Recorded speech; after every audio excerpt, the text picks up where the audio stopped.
Hey everybody, this is Jim at SP500chart.com using time-honored techniques to understand modern markets, featuring daily technical analysis videos of the S&P 500 index. Before we take a look with our weekly review for the week that ended September 21st, 2012, the first day of fall, just want to remind you that the website and the video are for educational purposes only, and nothing stated at the site or in this video is intended to be used as investment advice. I can draw lines on charts, but you have to draw your own conclusions from your own research, and you need to make investment decisions that are suitable for your personal financial situation. I remind you again, I am not a licensed financial professional. I'm just a guy that draws lines on charts. So let's take a look. The first thing I want to say is if you hear a thud and there's dead air, so to speak, then I have passed out. I put in about a 17-hour day yesterday, and, working pretty hard. I'm 55 years old. I can't do that anymore, but I did yesterday and just really feel like I paid the price for it.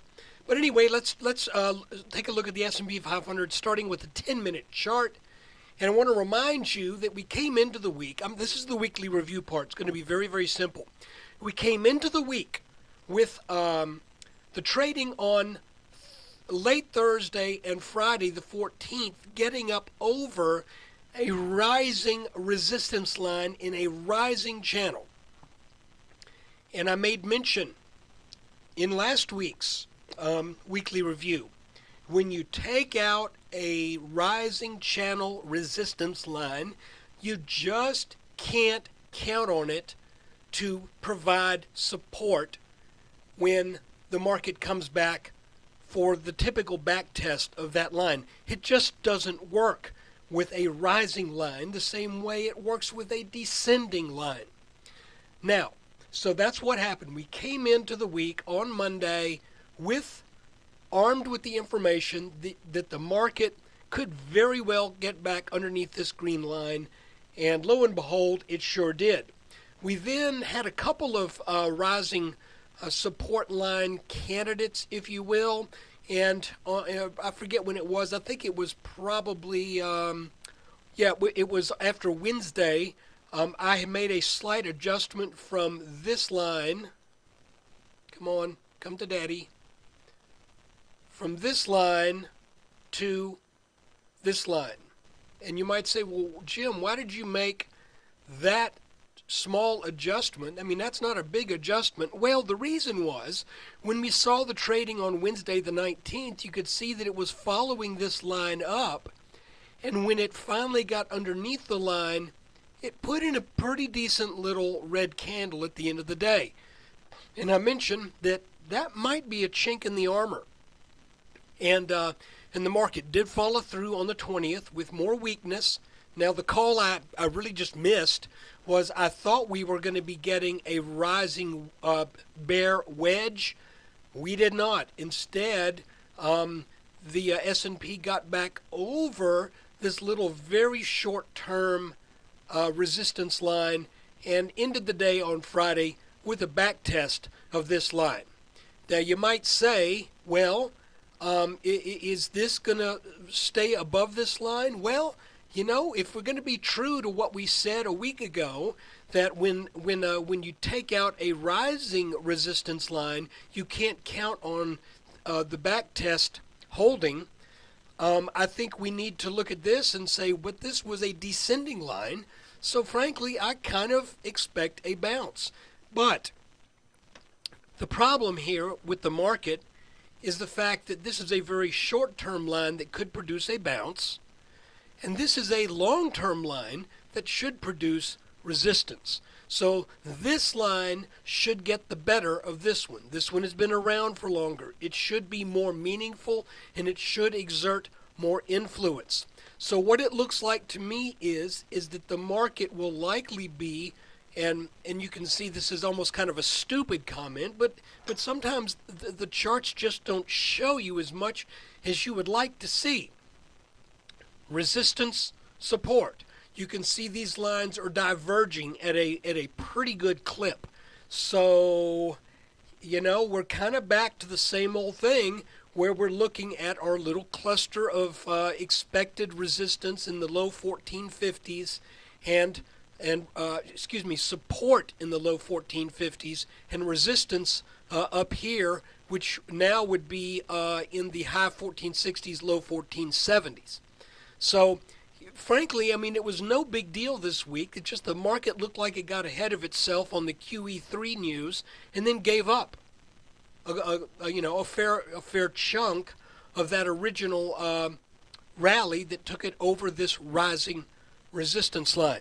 Now, I want to take a look at one more thing here. I'm going to make this pretty short, actually, because I'm so tired, and I'm actually surprised that my voice is holding up as well as it is. We're going to take a look at the Dow Transportation Index. Okay, guys, for what it's worth, looking at the Dow Jones Transport Average, we start with our low way back in March of 2009. We draw a line back to the low of October. That was another pretty much extreme low, October of 2011. And you can see that if that line is meaningful, the Dow Jones 20 Transportation Average has spent 2 days now underneath this line. And that just doesn't look that strong to me. As a matter of fact, the case could be made that this long candle right here may actually be skewing this line just a tad lower than what it might be. But guys, you look at that and you think that does not look sweet. So I just want to throw that out. A lot of people say the Dow Transportation Average is something of a leading indicator. So we need to keep our eye on this. Let's real quickly take a look at the Russell. Okay, looking at a daily chart of the Russell.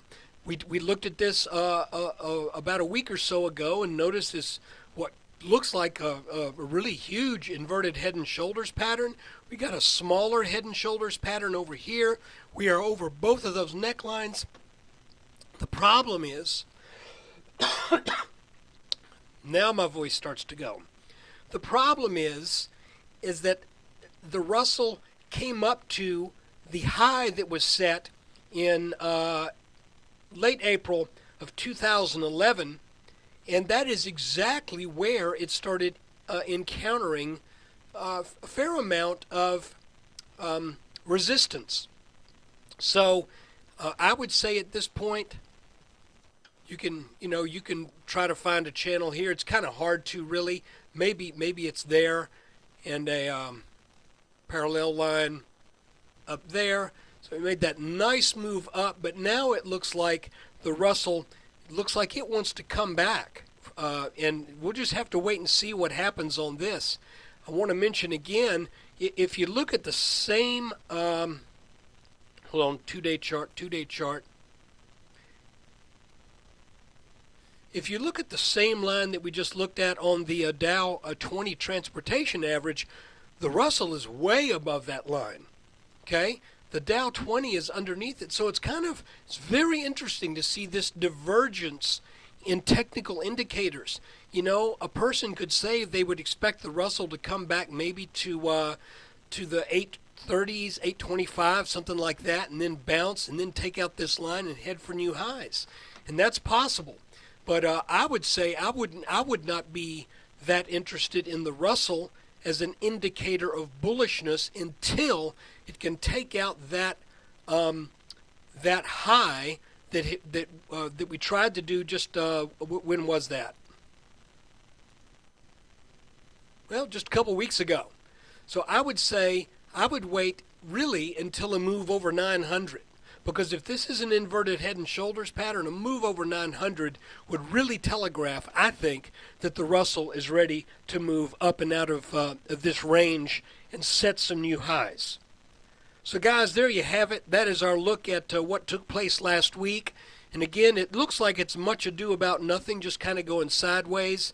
But I wanted to point out those two charts, the transportation average looking pretty bearish, and the Russell which just kind of failed at setting a new high. So these are very interesting charts to be sure. I don't want to tell you what to do with your trading, but I hope that you'll take all of your research, and if you like these charts and what I do here, take it all, bundle it all up. You know that commercial, puppy. So bundle it all up with the puppy, and then you need to make up your mind what you need to do. But hey, everybody, thanks again for watching. Thank you for your support.